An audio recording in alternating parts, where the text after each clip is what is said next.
நண்பர்கள் அனைவருக்கும் அன்பார்ந்த வணக்கங்க. இன்றைய பதிவில் ஹச்எப் கிராஸில் ஒரு கன்று மாடுங்க, அதுவும் கிடாரி கன்று மாடு ரெடி கறவையில் விற்பனைக்கு வந்திருக்குதுங்க.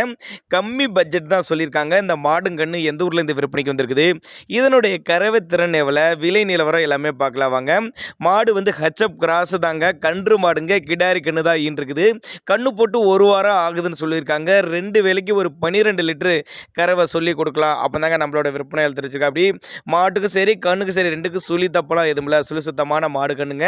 டிரான்ஸ்போர்ட்டோடு அரேஞ்ச் பண்ணி கொடுத்துடலாம் சொல்லியிருக்காங்க. விற்பனைக்கு வந்திருக்கு இடம்னு பார்த்தீங்கன்னா கட்டுமாவடி பக்கத்தில் செந்தலைப்பட்டினம் என்ற பகுதியிலேருந்து விற்பனைக்கு வந்திருக்குது. டிரான்ஸ்போர்ட் அரேஞ்ச்மெண்ட் உண்டு. ஒரு 12 லிட்டரு கறவை சொல்லி கொடுக்கலாம் சொல்லியிருக்காங்க. கண்ணு வந்து கிடாரி கண்ணுங்க, ரெடி கறவையில் இருக்குது. நேரில் வந்து பாருங்கள். மடிக்கூச்சம்லாம் எதுவும் இல்லை, கறவைக்கு கால் அணைக்க தேவையில்லை அப்படின்னு தான் சொல்லியிருக்காங்க. எல்லா கிளைமேட்டும் கொண்டு போனால் அடாப்ட் பண்ணிக்கும். நல்ல மடி செட்டு, நல்ல காம்பளத்தோடு இருக்குதுங்க. தேவைப்படும் நபர்கள் மட்டும் தாராளமாக கான்டாக்ட் பண்ணுங்கள். சுழித்தப்பு இல்லாத மாடு, நல்ல ரோஸ் காம்பில் நல்ல தரமான மடி செட்டுங்க. கான்டாக்ட் பண்ணுங்கள்.